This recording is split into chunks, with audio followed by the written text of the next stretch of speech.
Hello everybody, welcome to the channel. It is right here at Talking Madrid, and we have to talk about the Real Madrid versus RB Salzburg game tonight. It was amazing. I haven't felt these feelings, these sensations in like the last 3 to 5 years watching this Real Madrid team. It was cohesive, there was defensive structure, there was passing sequences, attacking sequences, the pressing. I thought the entire team really sacrificed for each other, and I haven't seen that in such a long time. You know, there's been a lot of questions on whether this team will really adhere to, or will they be open to hearing a lot of what Xabi Alonso wants of them. You know, a lot of people kept on saying we have too many stars, you know, the egos, all the people who don't know Real Madrid speaking about Real Madrid because it gets clicks, because you get attention, you know. But little did they know is that we have some of the most humble players, and these players live and breathe and bleed for this shirt. But anyways, that's enough of me talking. I want to actually go and talk about what Xabi Alonso said at the post-press conference. So anyways, Xabi Alonso, everyone's sacrifice is important. So he said, I am satisfied with the collective work. There is a play in the second half where the team's threat after a corner is spectacular and everyone's sacrifice is important. With that, it is impossible today. There is a long way to go in the World Cup, and we know that we have to face Juventus in the round of 16. Juve is Juve. I have full respect, and we have to prepare well for that match. Either you continue or you go home, so you have to be ready. Despite this, I'm happier with today's game than the first half of the match against Al Hilal. We are still in the beginning phase, and we're cautious. There is still a long way to go. We are starting a new era, and we are making changes in the midst of demanding competition. In this time, we have to be clear about the strategy, although there is still a lot to improve. And I completely agree with what he's saying. We are, like, I was even tweeting about this. Like, 3 games in, you could clearly see what we were trying to do. You could clearly see what we were trying to do. We were somewhat clear, but like you could kind of see what we were trying to do against Al Hilal. And then every subsequent game, you're seeing more and more of what Xabi Alonso has them practicing day in and day out.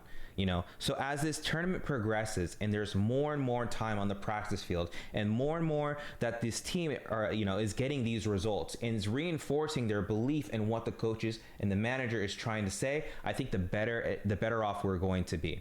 In this game, I thought the first half was some of the best football, the best pressing, the best structure, the best philosophy that I've seen Real Madrid play in such a long time. You know, that could just be the contrast between Carlo Ancelotti and Xabi Alonso. Maybe that's it. Maybe this is a little bit more of what I wanted Real Madrid to play like. And, you know, that could be just my bias. But I thought we played so well in the first half. Obviously, in the second half, we started to tire. I don't believe that our players have the stamina yet to press that hard for that long. I think that actually kind of happens quite a bit with most teams that press at such high intensity. But I think as the season goes, as the preseason goes, you know, as these players get acclimated to what's going to be asked of them, maybe when they're playing in better weather, not what is going on in Miami, or I believe they're in Miami or Orlando, one of the two. That I feel that like they will be able to, you know, be better at what they're doing essentially. I do think that, you know, Juve is Juventus. Juventus is Juventus. Even though if they're in a rough patch right now, I know that they lost to City, I think 5-2. It was kind of resounding. The 5-2 actually kind of flatters them a little bit. City was all over them all game. I think Vlahovic scored like a run of the mill, not a run of the mill, but against the pattern of play goal. But Juve is Juve, and I don't think we're not at our strongest as well. So, you know, it's going to take a lot of effort. It's not going to be like RB Salzburg or Pachuca or even Al Hilal at times where, like, you know, we just have an abundance of talent. So where, like, even if we're not playing at our most efficient and optimal level, doesn't mean that we're still going to like get out of the game like 3-0 or 3-1 or, you know, whatever the scoreline may be. It's going to take everyone. It's going to take sacrifice again. It's going to take the reinforcing of the beliefs and the system from today's game and kind of building upon the foundation and the building blocks that Xabi Alonso has already built with this team. We're going to have hopefully Mbappe back. Hopefully Mbappe is getting plenty of time in the film room and watching a lot of videos. I know that I think he completed his first or second training. I think it was his first one really with the team today.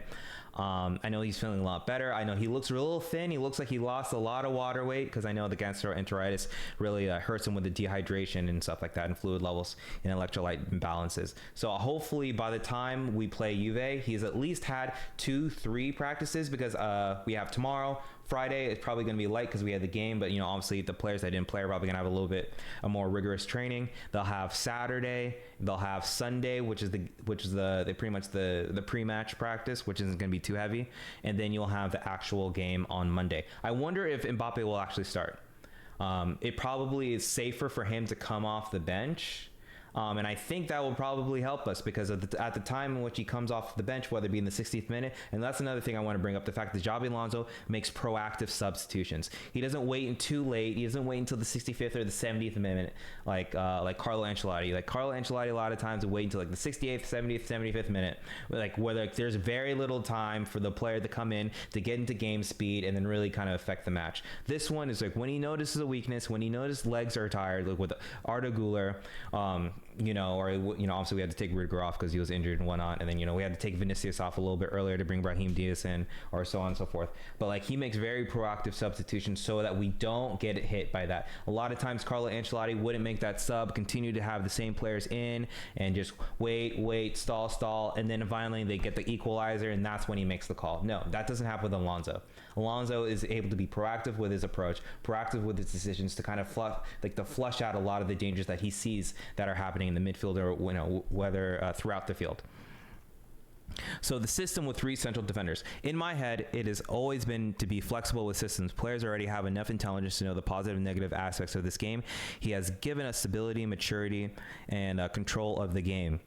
He gives us a 3-on-2 start with Huijsen and Rudiger open, and intermediate spaces with the Jude and Arda. I like the flexibility to be able to use it when I play. I believe he's talking about Tchouaméni here, and I hate to keep on referencing the tweets, and because I'm very active on Twitter. I'm always trying to engage with people who are actively trying to have genuine conversations about tactics, about Real Madrid. I kind of push away a lot of the people who, I don't respond, or I block, or I mute. I mostly mute the people who are just being facetious with their conversations, the argument. Just a waste of my time, it's a waste of your time, the waste of my energy. But I was saying that I think for this Real Madrid team, for the way that Xabi Alonso likes to play, one thing that you can do with Tchouaméni is that you could technically play him as one of either the center back or the right center back in a back 3. Because he has the physicality of a defender, right? I think he stands at 6'2", 6'3", right? Very physical in the midfield. He's like, that's the reason why he's our starting CDM. When you take him out of our midfield, we lose a certain level of physicality in there. But you bring him back as in one of the center backs, and then you have a ball-playing center back. You can push, whether it be Asensio, today it was Rudiger, put Huijsen as a left center back and play a back 3. Then you get to have the wing backs with Trent Alexander-Arnold, and then Fran Garcia or Carreras or whomever is going to play out there. And then we can really then start to we're able then to really progress the ball at very fluid and efficient levels. Because now you essentially have a hybrid defender and an additional center mid that he can really push into the midfield if he needs to, if he really wants to, right? I think there were shades of, there were even shades of in the first game. I think Xabi Alonso even tasked Courtois to really be a ball playing goalkeeper and really actually start the possession from him. But in this case, you had Tchouaméni essentially slot in the middle, have Huijsen play on the left, Rudiger on the right, and you had the 2 fullbacks. You had the 2 holding, where it was Arda and Valverde, and then you had Jude. I believe you had Jude. Yeah. And then you had Jude and Vinicius and Gonzalo Garcia and all that stuff. But anyways, like I said, that he has Tchouaméni's skill set affords him the flexibility to play in many different systems, and that doesn't mean the systems have to change from game to game. These systems and the formations can change from game state to game state. If they're say the half, RB Salzburg make a few substitutions, they change their formation, then we don't have to wait until next game and have to suffer, even though like they're starting to get the advantage, because of the tactical flexibility of Tchouaméni. You can ask him to do so many different things and be able to change the formation, change the approach, and change a lot of the systems in play just so that we can continue to have the advantage, whether it be in the midfield, whether it be on the flanks, or so on and so forth. And I think that's one of the best things about about these modern managers, is that the reason why they want a certain profile kind of player is because of the intelligence, the cerebral aspect of the game, being able to change and adapt on the fly to different things that are happening. Is the same thing. I brought it up in my match review, where like if you bring the equivalent to NBA, where you're saying like so many of these players can play in so many positions, it's becoming positionless basketball because everyone has a skill set to do so many different things. And once that happens, then that's when you can have players just rotate positions. Even if that's not your position, you understand what to do. They have different systems in place to cause different covers, to cause overlaps, to underlaps, people to check in, to check out, like all these different things that happen on the football pitch, happening like fractions of a second. Once you have the players who have the physicality to be able to perform the physical aspects of the game, as well you couple that with the cerebral game and the game intelligence, that's how now you see teams just playing. And it might be a 4-3-3 on paper, but next thing you know, we're playing a 3-4-3, we're playing like a 3-4-1-2, or you have all the three, like have the Christmas tree. Then you can go back to a back five and play like a 5-3-2, or you can play go back to like a 5-2-2-1, or all these different positions are so many different formations. It's just because now you have players who are so smart and that can play in so many different positions. And I think that Xabi Alonso is really going to take that to the nth degree because of the fact that we have midfielders like Jude, we have midfielders like Valverde, we have midfielders like Tchouaméni. When Camavinga comes back into the fold, right? Like Ceballos Ceballos can really have an awakening under Xabi Alonso, because Xabi Alonso loves that kind of possession type game. And Ceballos, when he gets game time, he has confidence, and I believe in the correct structure, he can add so much of that positive and that control that we saw against even Pachuca. Maybe not so much today. He didn't really get into the flow of the game. I think there was a lot of changes. We lost a little bit of momentum. But in my head is like if Ceballos can buy into what Xabi Alonso is trying to do, and this is what Xabi Alonso wants to do, and have ball players in the middle of the park, yes, keep him. I think I used to say that Ceballos could be our essentially our Paza, our controller into the midfield. And now what we've seen the instance where you had Arda Güler, you had a Ceballos in there, you had Modric in there, and the way that they're able to, not even so much tiki-taka, but the way that they were able to play and combine and move off the ball. Like that's, I think, what Xabi Alonso's vision is. Like wherever, at any part of the field, these players are able just to play 1-2, move off the ball, third man runs, fourth man runners. I think that's what he's trying to do. And I definitely believe with him, like having these type of players, these hybrid players, offer so much flexibility in the midfield and all throughout the pitch. Praise for Vinny. Vinny, he played a great game. I'm not only left with one goal and assist, but also with the defensive work, knowing how to come together, not being left behind. That allowed us to play very close together and attack. I had more freedom getting into the box well and associating with Gonzalo, who wears down the center backs. He leaves with a good feeling. I also leave with that feeling, but we have to continue because there's a long way to go. I believe that Vinicius played a great game as well. Like, he got the goal, he got the assist. I think he probably should have had more than one goal. I think that opportunity that it was kind of a weak finish. It was low and tried to go to the corner, but he really needs to be finishing that with a player of that caliber, in my opinion. I think that's one of the biggest things I want Vinny to really work on, and hopefully Xabi Alonso can really address that, is kind of his finishing. It's being a little bit more clinical. I even say that with that left-footed finish that he had, with his weak foot, right? So I say that I think Vinicius has, he has levels to the game that he hasn't reached yet, and that will get him back onto that podium, onto that Ballon d'Or podium, right? He had pretty much of like a blip season last season, but I think with this new coach, fresh blood, new ideas, not putting all the burden on him, but playing within a team that's going to be able to facilitate and be able to have him in very dangerous positions, so that he doesn't have to run the entire length of the pitch to help recover and defend. I think we're going to see some of the best Vinny to come, to be honest. He also speaks about Gonzalo Garcia. Gonzalo Garcia, in my opinion, he's been a revelation. I had some doubts about him. I still do. In so much that, like, we've only played a certain level of team. Like, we play Al Hilal, we played Pachuca, and we play RB Salzburg. I'm not like, these are not tier 1 teams, right? And so I'm a very cautious person, and I'm like, you know what? I think that he's good enough to be part of the first team, as in the squad.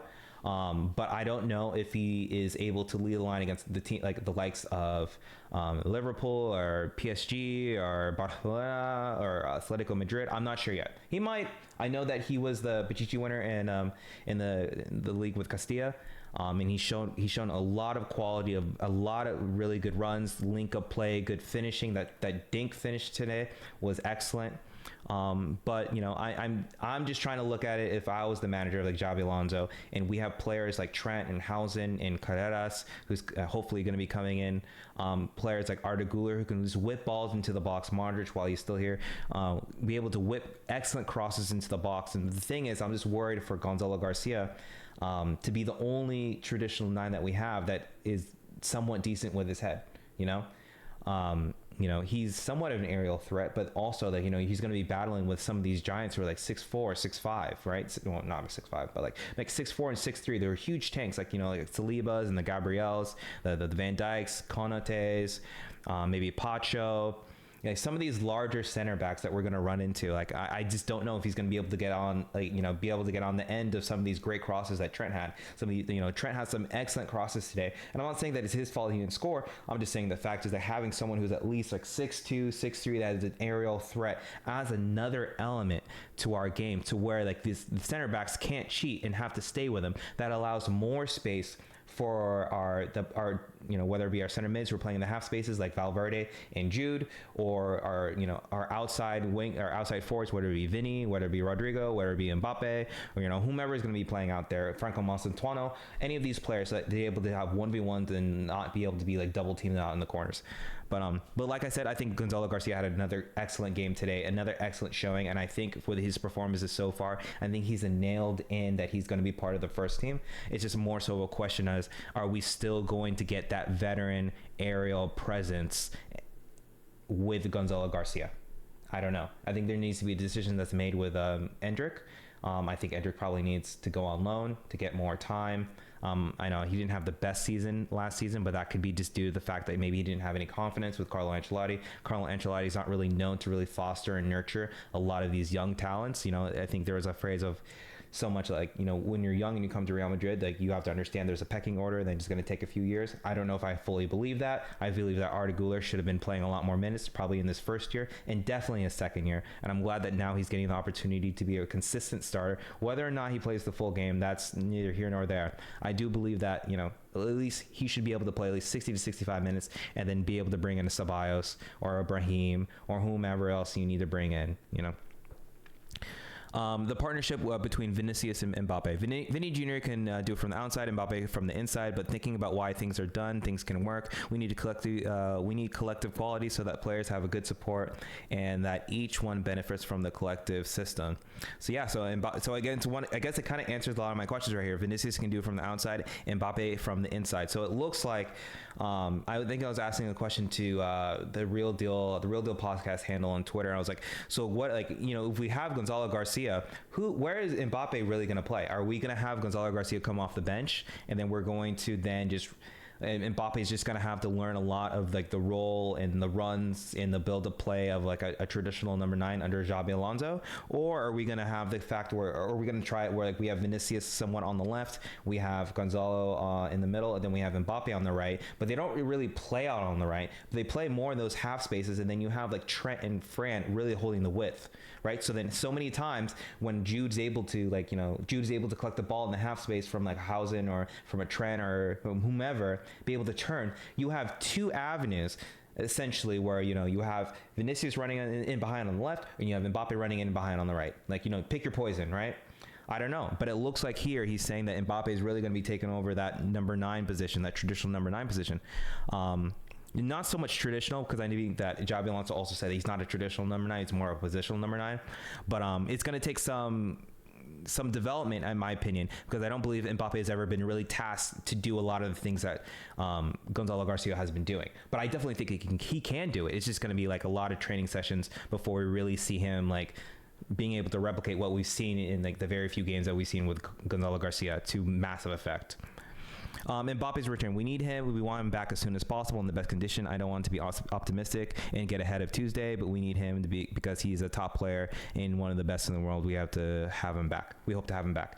I actually thought the game was on Monday. I guess I was wrong. So that's even better, right? We have even more time to really scout Juve, see what their strengths are, see what their deficiencies in, come up with a game plan. I think that's one of the best things about Xabi Alonso, the fact that he's able to bring a lot of analysts. I'm guarantee you that they already watched the game. They watched the game today. They're going to watch their prior games. We're going to see what they do well. We're going to pick the best formation. We're going to pick the best tactics, the best ways to attack them.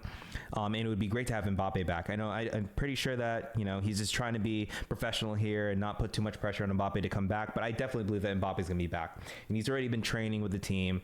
He's been on antibiotics. I think he's just trying to getting the fluids back and getting his electrolyte balance back. I think he should be ready. I don't know if he starts, and that's probably a question for Xabi Alonso. It'll probably be a game time decision, really.